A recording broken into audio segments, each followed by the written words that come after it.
2 Timóteo 4, verso de número 6. Se você achou aí, fecha os teus olhos. Vamos orar mais uma vez.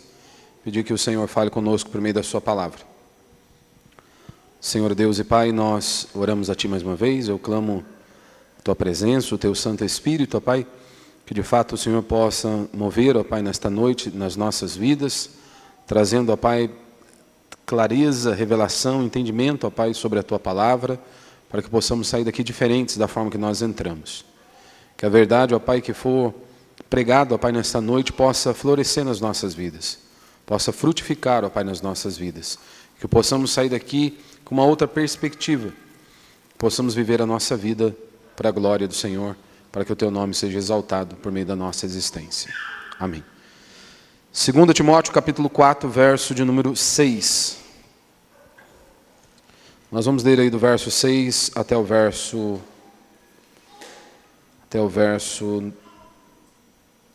9, depois nós vamos lá para o verso 21. E diz o seguinte, o título, o subtítulo aí diz, Paulo prevê a sua morte, e nós temos ali então as despedidas. Quanto a mim, aqui é o apóstolo Paulo, já estou sendo derramado como oferta de libação, e o tempo da minha partida está próximo. Em outras palavras, o que ele está dizendo é: a minha morte está batendo a porta já. Os meus dias estão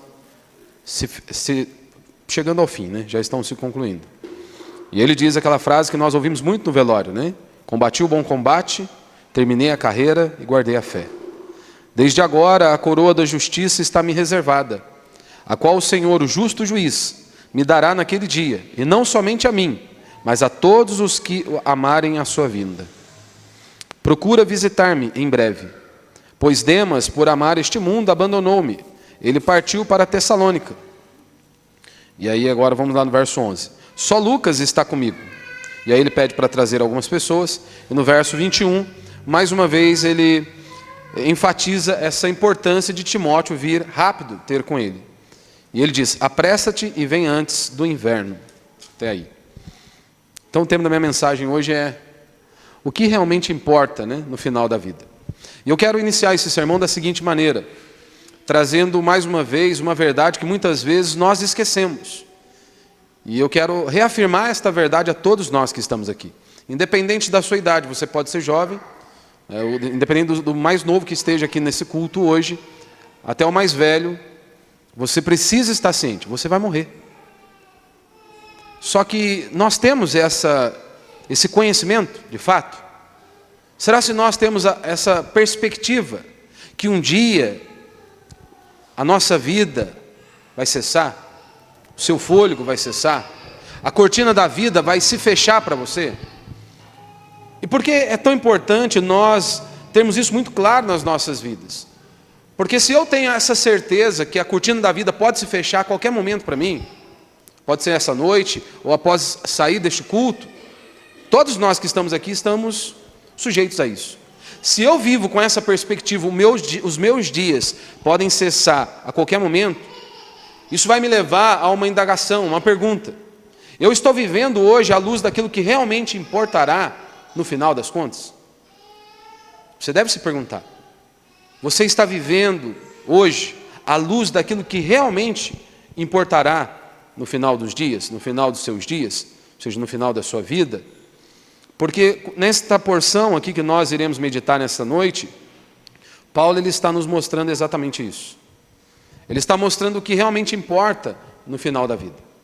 Porque se você prestou atenção aqui, quando nós vemos a luz da eternidade, nós descobrimos que aquilo que realmente importa não são as conquistas desta vida. Elas fazem parte. Mas não são as conquistas desta vida, mas são as prioridades que permanecem para sempre. Há uma frase muito conhecida, que diz o seguinte: olha, ninguém em seu leito de morte lamenta por não ter trabalhado mais. Ou outros vão dizer: olha, no leito de morte eu nunca vi uma pessoa pedindo: olha, traga os meus diplomas, traga aí as minhas escrituras, as minhas posses, as minhas conquistas. Nós não sabemos quem a disse primeiro, essa frase: em seu leito de morte ninguém lamenta não ter trabalhado mais. Mas ela expressa uma verdade profunda. Ela vai expressar que quando a morte se aproxima, as nossas prioridades mudam. As prioridades mudam. Aquilo que parecia completamente indispensável começa a perder a importância, porque de fato não era tão indispensável. E aquilo que foi negligenciado, talvez por anos, por décadas, passa a ocupar o centro do nosso coração. Então esses dias nos levam exatamente a essa reflexão. E é exatamente isso que nós encontramos aqui na segunda epístola de Paulo a Timóteo. Paulo ele está escrevendo aqui a sua última carta. Não há mais expectativa de liberdade. Como nós mesmo aqui já lemos, aqui no verso 6, ele diz, olha, quanto a mim, já estou sendo derramado como oferta. O meu tempo já é chegado. Eu só estou aguardando o meu algoz. Então, depois de plantar igrejas, escrever cartas, enfrentar perseguições e anunciar o evangelho por todo o Império Romano, o que ocupa os pensamentos finais desse servo de Deus, temente a Deus, que está numa prisão? E como ele mesmo disse aqui, todos o abandonaram. Agora ele está sozinho, apenas com Lucas, tendo Lucas como a sua companhia. Então isso aqui nos ensina o que realmente importa no final da vida. Porque todos nós vivemos correndo, todos nós que estamos aqui, não é assim? Essa é a nossa realidade, todos nós vivemos correndo.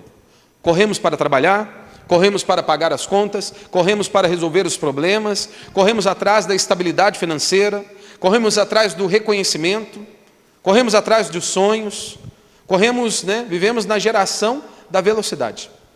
Nunca tivemos tanta tecnologia para economizar tempo, e nós devemos remir o tempo, sem dúvida alguma, mas nós nunca tivemos tão pouco tempo.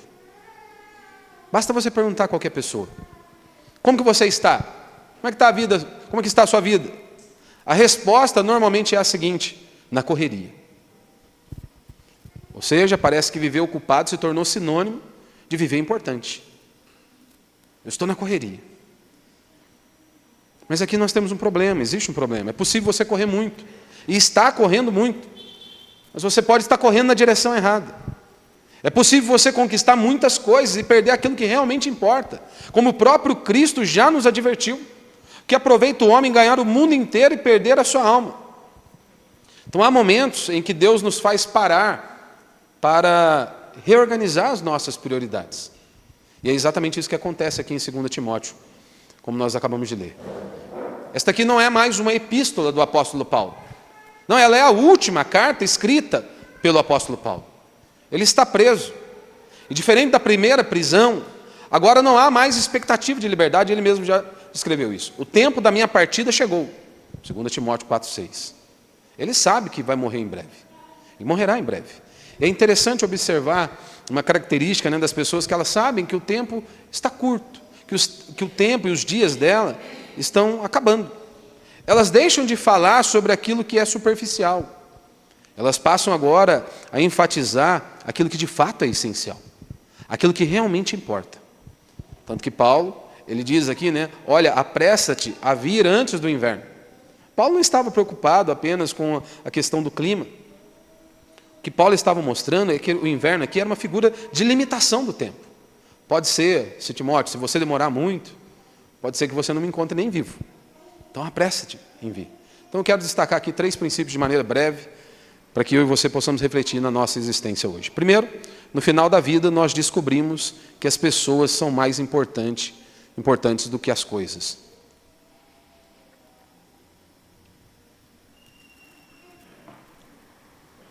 Ele diz aqui no verso 9, do capítulo 4. Procura visitar-me em breve, pois Demas, por amar este mundo, abandonou-me. Ele partiu para Tessalônica. Crescente foi para a Galácia, Tito para a Dalmácia. Só Lucas está comigo. Toma Marcos e traz-o contigo, pois ele me é muito útil para o ministério. Então Paulo ele começa, ele nos mostra aqui o seguinte, olha, venha ter depressa comigo. Então se você notou aqui, a primeira urgência do apóstolo Paulo não era terminar um livro ou mais uma epístola. Não era também nem organizar os seus documentos ou resolver questões financeiras. Paulo tinha uma certa urgência em encontrar pessoas.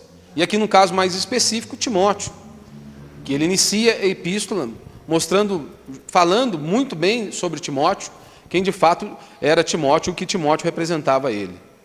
Então havia aqui essa necessidade de encontrar uma pessoa. Isso aqui é impressionante. Porque durante décadas Paulo plantou igrejas, evangelizou cidades, ou seja, enfrentou perseguições. Mas agora, perto da morte, o que o seu coração mais deseja é companhia. é companhia, são pessoas. Então o cristianismo, meu irmão, nunca foi uma religião individualista, como as pessoas querem assim viver em nossos dias, né? Eu sirvo a Deus do meu jeito, está tudo certo. Nós nunca vemos isso nas Escrituras, e o cristianismo nunca foi uma religião individualista. Nós fomos chamados para viver em comunhão, queira eu goste ou não, eu fui chamado, Deus me salvou como indivíduo e me inseriu no seu corpo, a igreja, a sua igreja. Então eu faço parte de um corpo, eu sou membro de um corpo. Isso é um privilégio para mim e para você, pecadores como nós. Fazemos parte da comunhão do povo de Deus. Então observe como que Paulo ele descreve Timóteo em suas outras epístolas. Paulo ele chega a dizer o seguinte: olha, ele é o meu verdadeiro filho na fé. Paulo não tinha nenhum problema em dizer isso. Ele diz, olha, o meu amado filho, o meu cooperador. Então Timóteo não era para Paulo apenas um discípulo. Paulo enxergava ali e via uma família espiritual, era de fato isso. E ele expressa, e ele demonstra isso constantemente, a importância, o amor, o carinho, a preocupação que ele tinha com o seu filho espiritual, aqui no caso Timóteo. Se você já leu aqui as epístolas de Paulo a Timóteo, você pode perceber que Paulo conhecia muito bem Timóteo, Paulo conhecia das suas limitações, Paulo conhecia também as dificuldades de Timóteo, talvez as suas angústias, né? Paulo chega a dizer, olha, ninguém despreze. Em Coríntios, Paulo vai dizer isso, ninguém despreze Timóteo por quando ele ser jovem. E Paulo também o exorta, né, para que ele de fato possa perseverar na palavra de Deus, desempenhar, desenvolver a cada dia, crescer espiritualmente. Mas Paulo conhecia as angústias de seu filho ali. Talvez muitos pais que estão aqui nem conhecem as angústias de seus filhos. Muitas vezes nós podemos não conhecer as angústias dos nossos filhos, nem daquelas pessoas que estão próximas a nós. Mas Paulo, ele trabalhava dessa maneira, ele tinha esse discipulado, ele cuidava e ele mostra de fato isso, essa importância. Ele conhecia as angústias de Timóteo. Paulo também conhecia as fraquezas, porque Paulo, certa feita, ele orienta, olha, se mantenha puro, se conserve puro. Paulo também diz, olha, que você a cada dia possa desenvolver o dom que Deus te deu. Paulo está o encorajando. Então nós vemos que Paulo ele não tem problema algum em expressar esse amor, esse carinho, esse cuidado para o seu filho na fé. O que eu quero chamar a sua atenção é que muitas vezes nós ouvimos umas mentiras na nossa era, né, na nossa geração. Achamos que amar as pessoas é você estar ali presente virtualmente. Desde que eu mandei uma mensagem, está tudo ótimo. Desde que eu faço uma chamada de vídeo, está tudo ótimo. Mas Deus criou pessoas para a presença, meu irmão. Eu sei que talvez se a pessoa está lá do outro lado do mundo, talvez isso seja inviável. Mas às vezes não é essa a nossa realidade. Então Deus criou pessoas para a presença. É um abraço, é olho no olho, é aquela mesa compartilhada, é onde todos estão ali compartilhando do pão, é a comunhão. Isso de fato, nós fomos criados para isso. Paulo tinha muitos ministérios, mas Paulo nunca sacrificou os seus relacionamentos por causa deles. Isso aqui nos leva a uma reflexão, porque muitas vezes nós somos aquela geração que vivemos construindo um patrimônio. Os jovens talvez estão ali construindo a sua carreira, né? Construindo o seu currículo. E é claro, você tem que estudar, você tem que crescer, você tem que se desenvolver. Mas nós precisamos fazer essa análise. Somos aquela geração que estamos construindo negócios, que estamos construindo projetos. Mas muitas vezes nós negligenciamos pessoas. Os filhos crescem, os nossos pais envelhecem, os amigos se afastam, e um dia nós percebemos que o inverno chegou. E aí? Como que fica? O inverno chegou. Qual foi a última vez que você disse para o seu filho, eu te amo? Pare e pense aí. Se você vai lembrar, talvez você nem lembre. Qual foi a última vez que você, marido, disse para a sua mulher, né? Olha, eu te amo. Uma vez a mulher indagou o marido, olha, você só disse isso para mim quando a gente se casou. A resposta dele, sabe como que foi? Se eu mudar de ideia, eu te aviso. Se eu mudar de ideia, eu te aviso. Mas nós não pensamos nisso. Nós achamos que o amanhã é certo. Não, amanhã pode não existir, meu irmão. Como eu já disse aqui. Às vezes nós estamos adiando, seja uma visita, é um café, é um momento ali de você estar junto com alguém, orando, compartilhando de um pão, porque você diz que não tem tempo. Só que há algo que é certo. Se o seu telefone tocar 3 horas da manhã e dizer, olha, fulano morreu, você vai parar tudo para ir ao velório dessa pessoa. Então não era questão de tempo, era questão de prioridade. E muitas vezes nós não conseguimos enxergar isso. Paulo está ali aguardando o seu algoz, esperando o momento da sua partida, e ele está preocupado em cuidar do seu filho, mais uma vez encorajá-lo, demonstrar o seu amor, o seu cuidado, encorajá-lo mais uma vez para o ministério, para a obra, para o evangelho. Paulo está ali, expressando de fato isso, coisa que muitas vezes nós temos problemas em expressar. Achamos que o amanhã vai existir. Então que eu e você possamos nessa noite pensar exatamente isso. Será que nós não temos negligenciado as pessoas? Sejam os filhos, negligenciamos nossos filhos, os nossos pais, os nossos amigos. Talvez você precisa se perguntar nessa noite, de fato, será que eu preciso procurar alguém ainda? Será que ainda há tempo? Ou vou esperar a cortina da vida se fechar? Será que ainda dá tempo? Quem você precisa procurar enquanto ainda há tempo, meu irmão? Quem precisa ouvir de fato, talvez dos seus lábios, um pedido de perdão? Ou quem precisa ouvir dos seus lábios que você o ama? Mas nós somos a geração que não podemos, né? Então o Evangelho, ele reorganiza também justamente as nossas prioridades. Segundo, no final da vida, nós descobrimos que a nossa maior necessidade continua sendo Deus. Veja aqui no verso 11, né? Só Lucas está comigo. Só Lucas está comigo. E ele vai dizer, né, no verso 16, na minha primeira defesa ninguém me ajudou. Pelo contrário, todos me desampararam. Que isto não lhe seja cobrado. Então Paulo não era aquele cara que guardava rancor, que guardava mágoa, né, como muitas vezes eu e você podemos ser. Se as pessoas pisam no nosso calo, se as pessoas nos machucam, automaticamente nós já armamos o nosso instinto de defesa e queremos mais que vá para o inferno mesmo.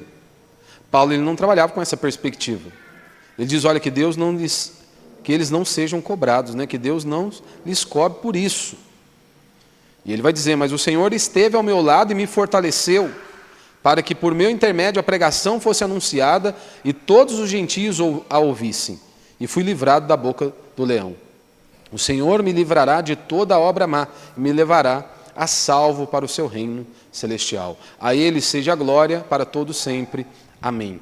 Então aqui nós vemos, né, que Paulo ele mostra, né, no verso, vamos ler o verso 11 aqui também, aonde ele vai pedir, né, para trazer a sua capa. No verso 13, ele diz, olha, quando vieres, traze minha capa que deixei em Trode, na casa de Carpo, e os livros, principalmente os pergaminhos.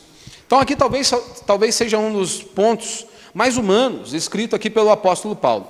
Se você notou que ele pede, olha, traga minha capa, traga os meus livros, e principalmente os pergaminhos. Então isso aqui mostra que a espiritualidade verdadeira, ela nunca despreza a humanidade. Ela nunca despreza a humanidade. Paulo, ele sente frio, né? Ele sabe que o tempo, o clima está mudando também. Então ele sente frio, ele sente solidão. Ele continua estudando, que é a tônica aqui do texto. Até o último dia da sua vida. Há essa chama, esse desejo em conhecer o seu Deus. Muitas vezes o que há dentro de mim e de você é um desejo em conhecer ou desenvolver uma habilidade. E nós colocamos ali, devotamos todo o nosso ser para aquilo. Seja uma especialidade ou algo que você tem colocado a sua vida ali. Mas muitas vezes não há esse mesmo desejo, essa mesma força em conhecer a Deus. Paulo aqui mais uma vez, ele mostra exatamente isso. Até no último dia o que ele mais deseja é conhecer a Deus, para que ele pudesse ser esse instrumento nas mãos do Senhor para consolar outras pessoas, que no caso aqui é Timóteo, que ele estava orientando, exortando, trazendo também consolo, e ele mesmo também seria consolado, encontraria refúgio, refrigério, ao ter pessoas, né, que servem a Deus e tementes ao seu lado. Então ele continua estudando até o seu último dia. Então isso aqui desmonta duas ideias erradas, né? A primeira, que a maturidade espiritual, ou seja, que uma vida espiritual elimina as fraquezas. Não, não elimina. A segunda mentira é que as pessoas maduras, elas deixam de crescer. Não, eu cheguei num patamar da minha vida que eu não preciso mais desenvolver, que eu não preciso mais de ninguém, que eu não preciso ouvir a ninguém, que eu posso caminhar sozinho. Paulo já havia escrito aqui boa parte do Novo Testamento. E mesmo assim, o que há dentro dele é o desejo, ele queria continuar lendo os seus livros, ele queria os seus livros, ele queria continuar querendo aprender, ele continua querendo aprender, ele continua querendo livros, ele continua querendo alimentar a sua alma. Porque ninguém amadurece, meu irmão, espiritualmente, apenas vivendo de experiências do passado. Por isso que Paulo busca, o desejo dele é esse: traga minha capa, traga os meus livros e principalmente os pergaminhos. Então ele mostra aqui que nós precisamos diariamente da palavra de Deus. É isso que vai te sustentar, é isso que vai me sustentar, é isso que vai nos sustentar. Isso mostra que nós precisamos da comunhão de pessoas ao nosso lado, de servos de Deus, homens e mulheres tementes a Deus, para que nós possamos caminhar juntos.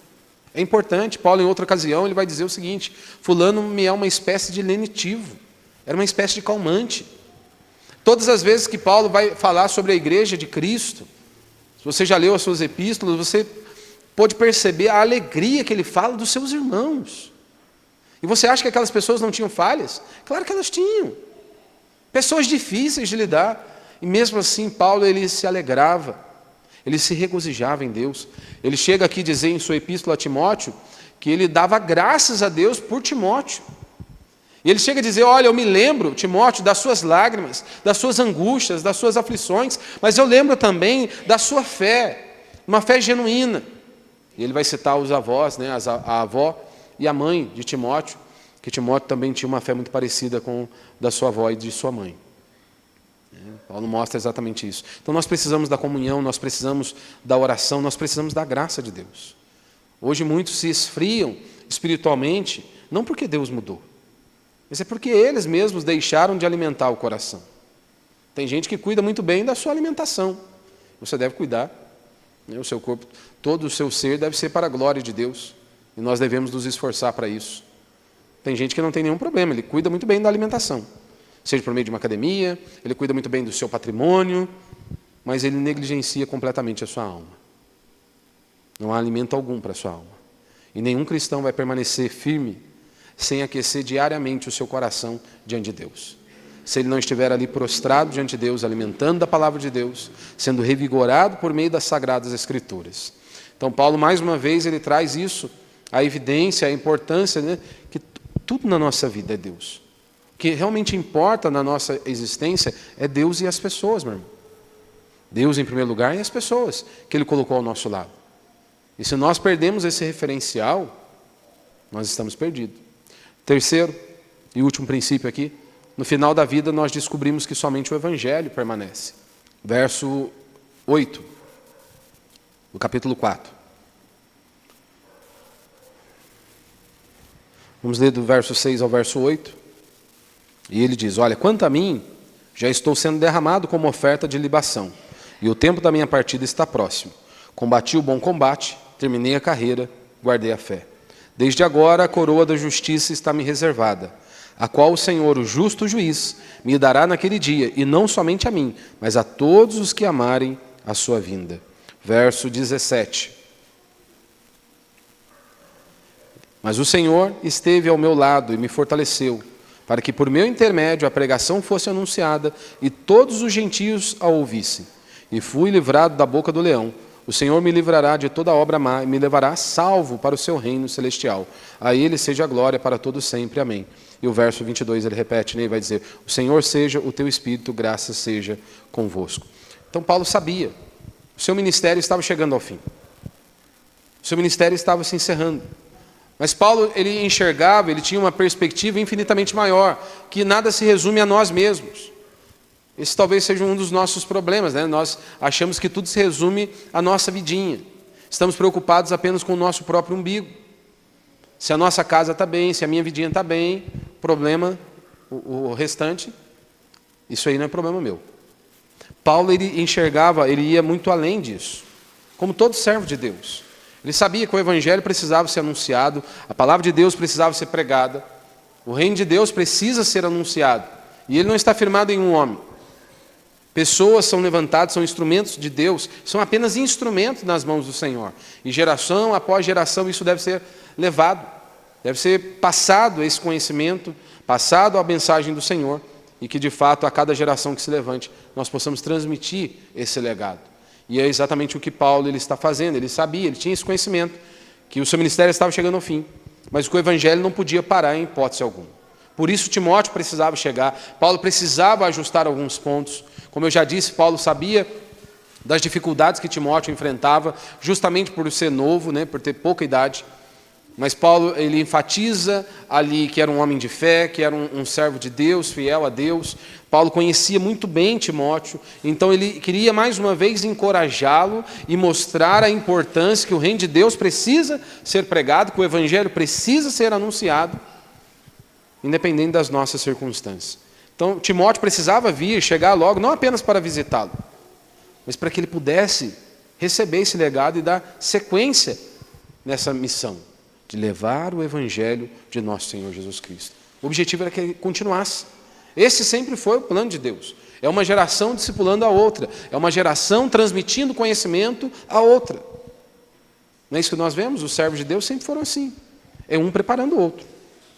Moisés prepara o seu sucessor, Elias prepara o seu sucessor, Jesus prepara os seus sucessores, Jesus está preparando os seus discípulos, os seus 12 discípulos, apóstolos. Aqui nós temos Paulo preparando Timóteo. Hoje existe uma tendência muito perigosa, né, muitas vezes, de acharmos que podemos construir ministérios que dependem de uma única pessoa. Não funciona assim. O reino de Deus nunca dependeu de homens. Ele depende do rei, que é o rei dos reis, é o Senhor dos senhores. Nós somos apenas um canal, nós somos apenas instrumentos nas mãos do Senhor. Somos apenas instrumentos. Então a igreja de nosso Senhor Jesus Cristo, ela depende dele. E Deus, em sua soberania, ele decidiu agir por meio das nossas vidas. Então é um privilégio para mim e para você fazer parte desta obra. E muitas vezes nós negligenciamos. Nós desenvolvemos em várias áreas, mas esquecemos da nossa principal missão, que é viver para a glória de Deus. E viver para a glória de Deus não deveria faltar ali evangelizar, pregar a palavra de Deus, anunciar a palavra de Deus. Isso deveria estar ali no topo da linha, no topo da folha ali. Então Paulo pode morrer, como de fato morreu, mas a igreja continua. Cristo continua edificando a sua igreja. Mais de 2000 anos se passaram e nós estamos aqui, meditando nos escritos do apóstolo Paulo, e a igreja do Senhor tem triunfado a cada dia. Mesmo em meio a tantas lutas, mesmo em meio a tantas dificuldades, a igreja permanece de pé. E por que ela permanece de pé? Porque Cristo é quem a sustenta. E é por isso que Paulo, então, ele investe tempo em Timóteo. A minha vida, a minha carreira está se encerrando, mas a sua, Timóteo, está se iniciando. E você depois precisa preparar outros para que possam continuar e dar sequência a essa missão, a essa obra que Deus confiou a nós. Então Paulo entende que a sua maior obra não era as cartas, nem as viagens missionárias. Era justamente a sua maior obra, era pessoas transformadas. Pessoas que ele foi esse instrumento nas mãos do Senhor, aonde ele precisou abrir mão do seu tempo. Abrir mão, muitas vezes, do conforto, da comodidade, da privacidade, para ser esse instrumento, para discipular, para exortar, que faz tudo parte do discipulado. Paulo ele estava ciente disso e ele estava mostrando isso de fato também a Timóteo. Agora a pergunta que eu faço a mim e a você não é o quanto você construiu. Talvez você construiu bastante coisa e tem construído bastante coisa. Mas a pergunta que eu quero fazer é: quantas pessoas irão continuar caminhando com Cristo por causa da nossa vida? Não porque você é alguém ou porque eu sou alguém, mas é porque nós fomos instrumentos ali nas mãos do Senhor. Talvez se você fizer esse balanço, quem continuará caminhando com Cristo por conta da minha vida, por causa da minha vida, ou seja, eu fui um instrumento, um canal da bênção de Deus na vida do fulano. Talvez você não ache ninguém. Talvez nós possamos fazer um levantamento, podemos fazer um levantamento, e não há ninguém, porque nós não pregamos, nós não discipulamos, nós não encorajamos ninguém. Estamos preocupados apenas com a nossa vidinha, com o nosso mundinho. Mas achamos que estamos fazendo muito. Que já estamos nos gastando demais para o reino de Deus, para a obra de Deus. Se Deus recebesse de nós o mínimo que nós damos lá fora, já estaria bom demais. Não é verdade? Se nós dessemos a Deus o mínimo que nós damos lá fora, estaria bom. Mas infelizmente nenhum mínimo nós damos. Nenhum mínimo nós damos. Mas somos aquela geração que achamos que estamos fazendo muito. Paulo está na prisão, sabendo que os seus dias estão se encerrando. Isso aqui, meu irmão, não é uma fábula, não é uma historinha para boi dormir. Isso aqui é um servo de Deus. E a sua maior preocupação, mesmo diante da morte, era fazer a vontade do seu Deus. E ele está preocupado que o Evangelho seja anunciado, que a palavra de Deus seja pregada. Nós já meditamos aqui em Filipenses, a perspectiva continua sendo a mesma. A preocupação do Evangelho do Reino dos Céus. Então você deve se perguntar, quem que você discipula? Quem que você está fazendo essa transmissão de conhecimento? Há alguém aí que você faça essa transmissão de conhecimento? Há alguém que você está ali sendo um servo de Deus, um instrumento para encorajar essa pessoa, para que ela possa amadurecer, se desenvolver? Alguém que você está ali formando?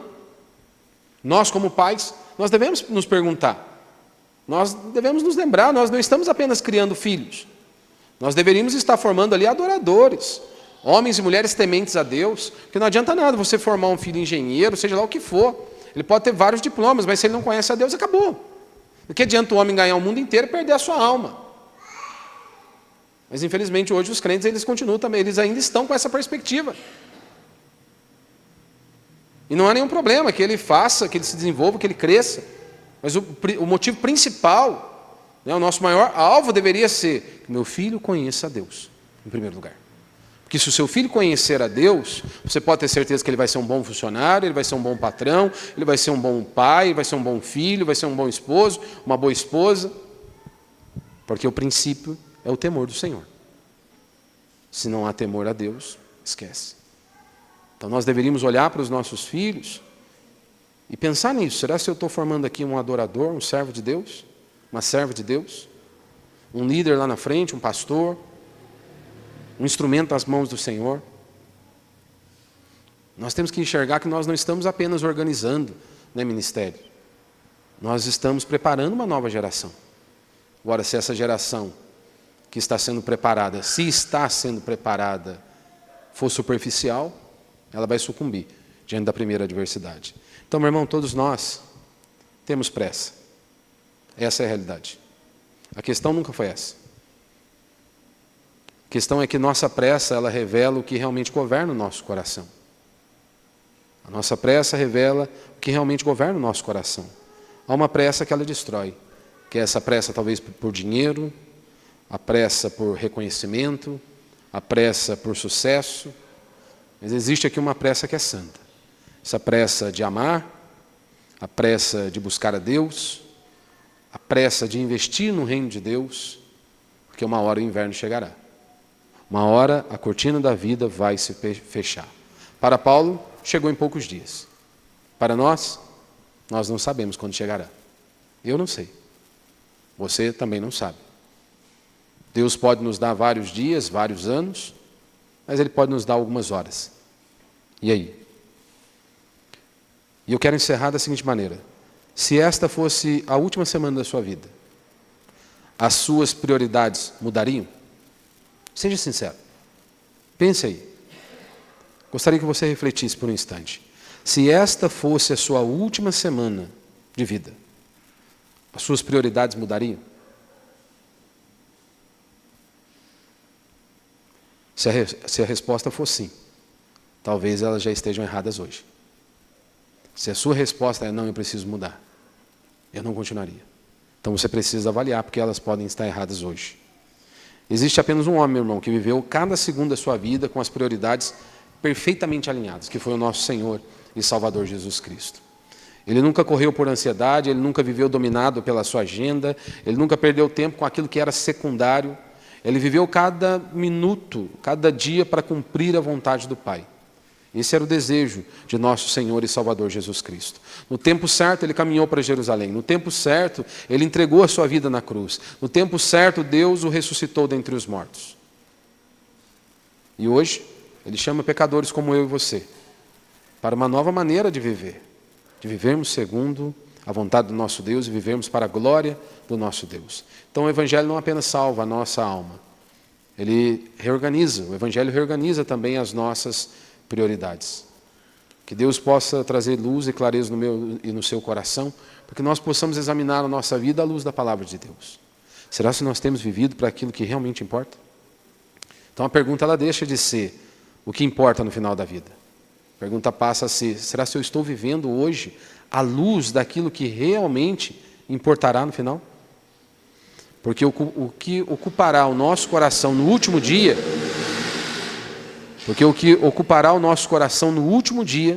deveria orientar as nossas prioridades hoje. Hoje. É que eu sei que talvez você talvez nem pense muito nisso. Eu, na minha função, constantemente, isso aqui talvez seja muito mais fácil para mim enxergar isso. Quão fraco nós somos, o quão limitado nós somos, e quanto que a vida é passageira, é curta. É curta. Quantas pessoas já vi fortes no leito de hospital que não conseguem colocar uma colher com água na boca. Esse é o final da vida. Então, talvez para mim, na minha posição, seja fácil, né, de enxergar a limitação. Mas você não precisa estar no leito de hospital para você enxergar a sua limitação.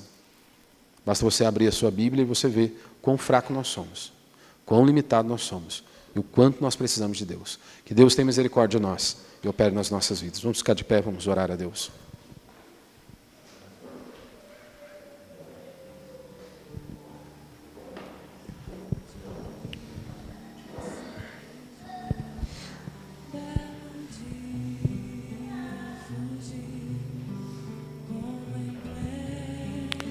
Você pode aí no seu lugar fechar os teus olhos por um instante?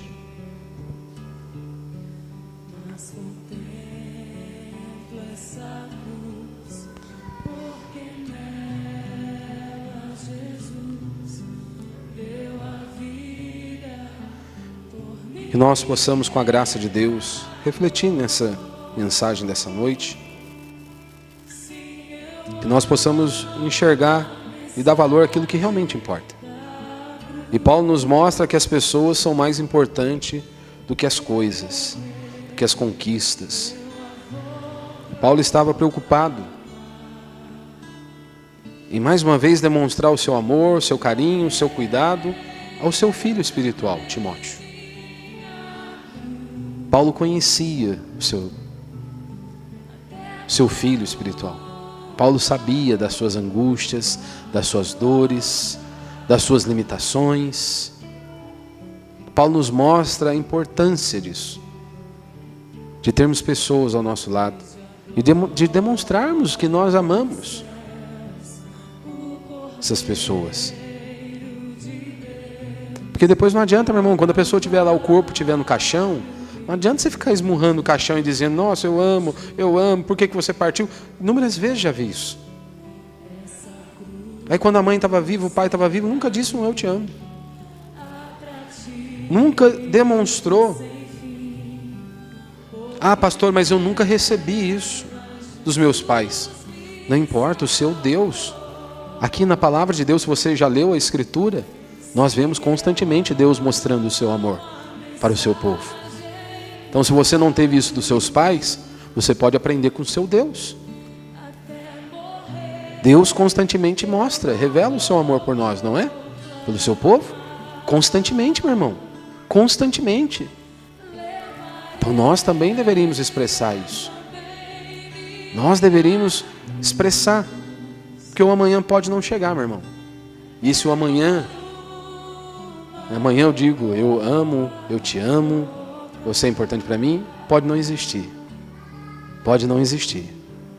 E aí o que ficará são apenas as suas lembranças. E aquela angústia, onde você começa a remoer, por que eu não disse? Mas eu achei que eu tinha tanto tempo, né?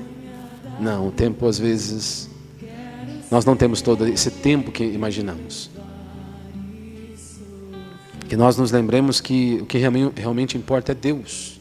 A nossa comunhão com o Senhor, o nosso alimento diário da palavra do Senhor, meditação nas Escrituras, vivermos em comunidade, como povo de Deus. A igreja é assim. Temos limitações, temos angústias, temos aflições, temos problemas, mas somos a igreja de Cristo, somos o corpo de Cristo. Fazemos parte desta grande igreja, da igreja do Senhor, que está espalhada por todo esse mundo. E você faz parte dela. Que nós não venhamos perder esse privilégio de fazer parte do corpo de Cristo. Um povo diferente, com culturas diferentes, criações diferentes, mas unidos por um único propósito, que é conhecer o seu Deus e viver para a glória do seu Deus. E que possamos propagar o Evangelho do Reino dos Céus. E que você possa refletir ao longo dessa semana, se essa fosse a minha última semana, eu continuaria fazendo tudo que eu estou fazendo? Ou eu mudaria? Se a resposta for sim, talvez hoje as suas prioridades já estão erradas. E elas precisam ser mudadas. Senhor, meu Deus e meu Pai, eu oro junto com os meus irmãos. Pai, eu sei que essa verdade, Pai, só o Senhor pode trazer luz e clareza nos nossos corações. E esta é a minha oração, Pai. Que o Senhor possa ministrar a cada vida, a cada coração que aqui está, a brevidade da vida. Como que essa vida, Pai, ela é curta, ela é passageira. E que nós possamos viver para a glória do Senhor. Que nós possamos obedecer a Tua palavra. Que nós possamos, ó Deus, sim, enxergar a importância das pessoas ao nosso lado. Possamos demonstrar, ó Pai, esse amor, carinho, cuidado. Fazer essa transmissão de conhecimento. Que possamos discipular. Possamos, ó Deus, trazer esse amparo, essa base. O Senhor sendo o centro de tudo. E que possamos ser esses agentes missionários para levar o reino dos céus. Palavra do Senhor, aonde o Senhor nos permitir. Esta é a minha oração, Pai. Transforma as nossas vidas para a honra e glória do Teu santo nome.